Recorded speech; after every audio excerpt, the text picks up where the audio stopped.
dem nañ ba acteurs yi sax amatuñu confiance ci système judiciaire du man maa wax le juge Dème moo ne a démissionné d'une justice qui a démissionné du man maa wax bu ñu gisee ni justice lañ mës a utiliser instrumentaliser ko pour liquider ay adversaires politiques du samay wax. depuis 62. depuis 62 ba tey. kon crise judiciaire réew crise judiciaire yow yaa ngi wax sànq ci sa analyse nga ne justice dafa bokk ci fondement yi am solo. mais bu ñu demee ba justice boobu taxawaay ba mu waroon am. bu ñu demee ba justice boobu nit ñi amatuñu rapport de confiance ça pose problème donc crise judiciaire boobu maintenant man mon problème mooy lenn et ça me fait mal. justice bi dafa am responsabilité bu rëy. ci xew mars xam nga lu tax dinaa ñëw Sénégalais yi amoon confiance ne ki ñu wax ne dañ koy yóbbu. bu ñu demee dinañ ko juger. mais loolu la ñuy wax kii mais Sénégalais tranquillement dañ doon toog. merci gis nga Sénégalais Sénégalais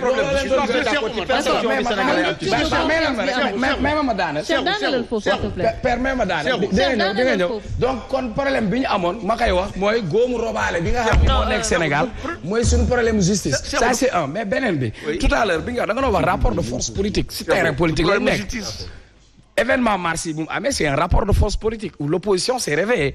Macky Sall bi muy dóorale li ñuy wax tournée économique man ci li ma jàpp du dara économique tournée politique la mu ngi doog wutaat popularité yëngalaat boppam mais lii nii tombé waral ay gaaf sëñ bi ma ne lii ministre bi ñoom ñoo fi toogoon wax fi ay wax man kay terroriste yi ñi ma koy jàppee mooy ay nervi ñoom kay liwaa bii jamono jii ñu ko indi président toog ne da ngay toog sa clavier kacci man pour man lii nii su jàllee ça veut dire que nous sommes dans une prison à ciel ouvert c'est-à-dire bu ñuy waxtaan na ku nekk for ko ne na ku nekk wax xalaatam mais man Cheikh Omar Talla ci li ma engagé li ñu patam-patamee affaire bi dafa mel ni kuy yor du sëqët moo tax di nga def procédure d'urgence alors dama bëggoon rek la question du terrorisme comme elle est très sérieuse dans un pays qui se dit sérieux ça devrait faire l'objet de discussions approfondies mais tey le ministre a refusé le débat les députés de la majorité ont refusé le débat et man nekkatuñ ci ay député majorité mécanique parce que même le ministre pour mu toog wax ñu yow li ngay wax nii naan loi bi lii ak lii la le ministre mënu ko woon alors cher la ñuy nëbb s'il te plaît je veux juste dama bëgg juste ñu leeral benn affaire honorable on est combien déjà sur le plateau c'est normal que tey jii soo waxee ma jox Omar Faye mu wax Omar Faye su waxee ma jox président noonu laa koy def invité day wax chroniqueur wax donc c'est un peu normal que nga xaar deux personnes wax avant ñuy ñëwaat si ce tour parce qu'on est nombreux sur le plateau mais c'est pas une question que dañ leen fàtte wala vous êtes à l'écart non il ne s'agit pas de ça tout à l'heure dañ doon wax xam naa yaa ngi lire depuis tant que ba tey di ko xoolaat dama ci bëgg a dellusiwaat donc vas-y c'est-à-dire sur la notion de cette loi liberticide là bi Moustapha di bañ l'association de malfaiteurs prévue par les articles 238 à 240 waaw loolu mu nekk ci loi 2017 mais pour évoluer moom laa wax rek c'est-à-dire dama bëgg c'est-à-dire non xam nga li ñu wax léegi Moustapha xam nga aujourd'hui assimiler un délit à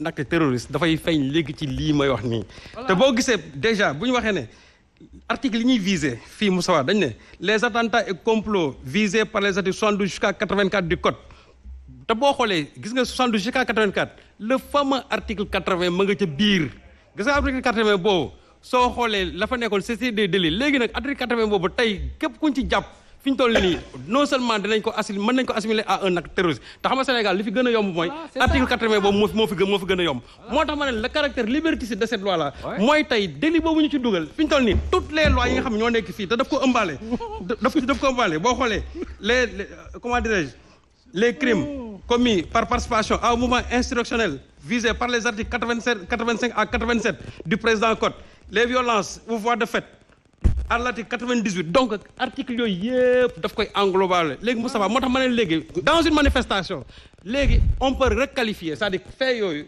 à des actes terroristes loolu laay wax moo tax c'est ça le caractère liberticide de cette loi là te yow Moustapha loolu da nga ko nangoo ko dégg xamul tax parce que aussi Moustapha loi bi laal nga ci 2016 ñii aussi dañuy ñëw égaler ko même si en 2016 sax les gens je ne sais pas comment les gens ils ont fait pour que cette loi là en 2016 kenn xamul loi bi 2016 je me pose la question ci 2016 bi. non dama ne 2016. nit ñi yëguñu ko woon. en tout cas comment les Sénégalais ont fait pour ne pas être au courant de cette loi-là en 2016. parce que il y a pas eu de discussion il y a pas eu de présentation xam nga yàgg naan le ministre daf ci war a wax. mais en 2016 l'alors ministre n'a pas parlé de cette loi-là. En 2016, leur ministre n'a pas parlé de cette loi-là. On n'en a pas du tout parlé.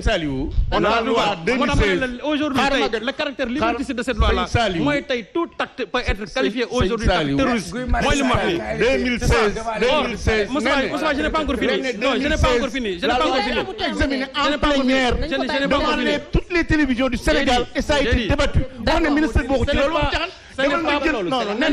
Il n'a qu'à demander le journal des débats de la plénière de 2016. Ce n'est pas pour rien que dans l'actuelle loi, on y a greffé le délit.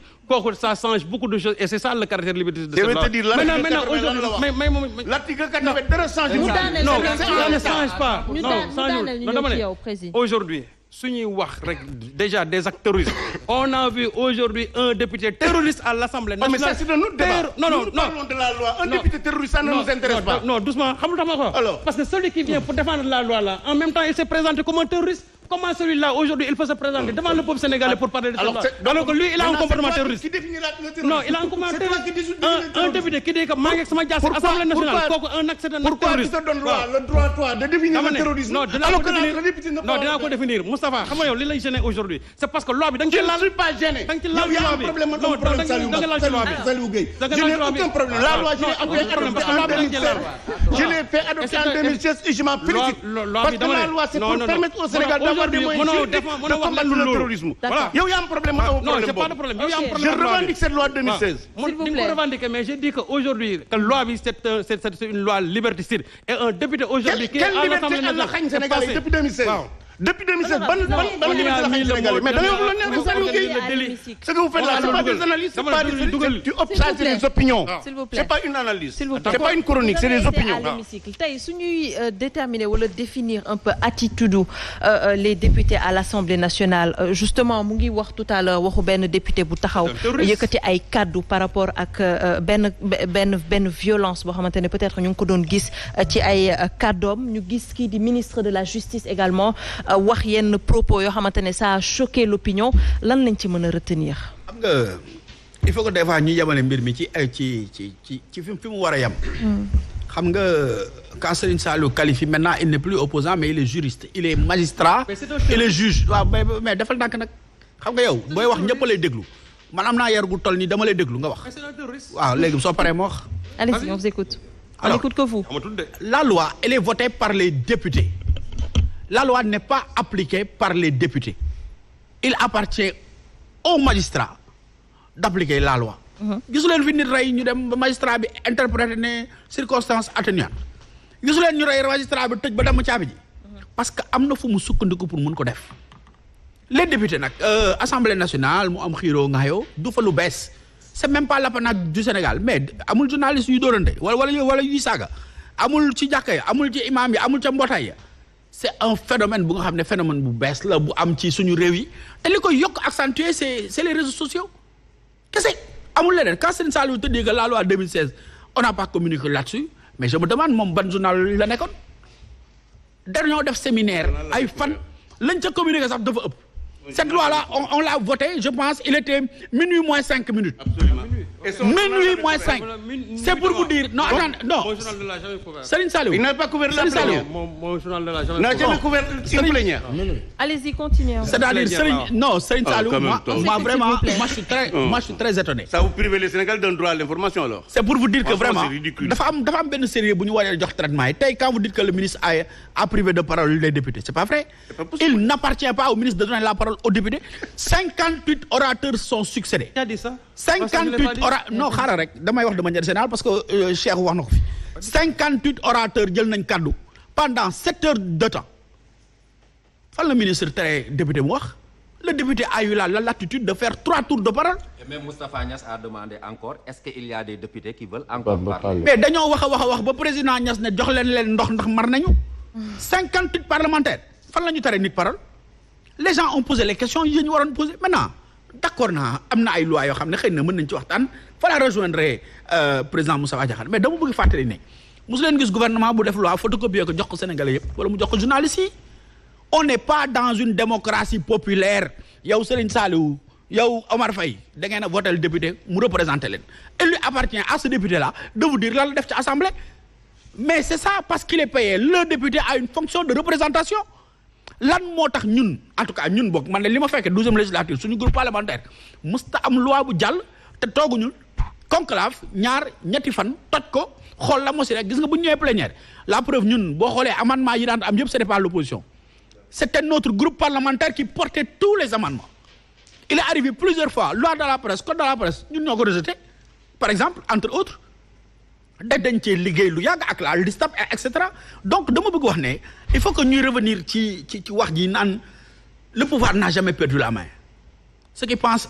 que foog ne oui li ñu taal keroog Macky Sall daan woon na non dañu c'est méconnaître l'État nañu ñaan ñun ñëpp loolu bañati fi am mais c'est l'image de notre pays qui est écornée su ma gisee ñu ciy réjouir wala ñu ciy kontaan naan xëy na loolu dana amaat wala woote nit ñi kaa leen ñu taal daf may jaaxal parce que nag gis nga jàmm bu amulee élection locale du am leneen du am on a tous intérêt je dis bien tous intérêt à punir ba pare nee na Aïcha fi ma bëgg daaneele loi bi dama ciy jukki yenn ponk rek taal yi fi jàmbur ana ñu doon liggéey ci Total yi tey di chômer loruñ leen ana ñu doon liggéey ci Auchan ya kër jàmbur yi ñu taal est-ce que tey gis naa nit koo xam ne dafa def vidéo ne jël leen ay taxi ngeen topp député yi xool seen kër yi bu ngeen paree ngeen def li ngeen di def il va rentrer chez lui impuni naan ataayam tëdd raay biiram gis nga réew dañuy respecter suñu bopp xam ne fi ñu toll Sénégal dëgg la tolluwul ak France tolluwul ak États-Unis mais on est tey un pays bu nga xam ne la ñuy tuuti àdduna daf ñu jox cër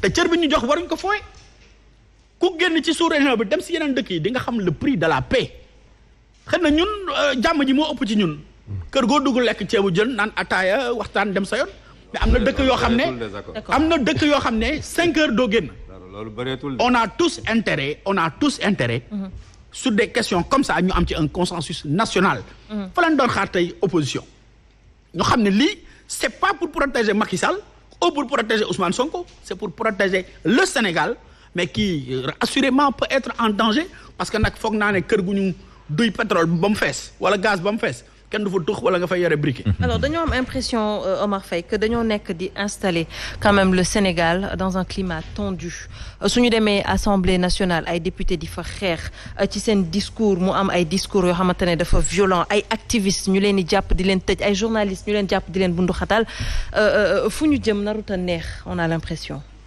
non xam nga Nana réew mi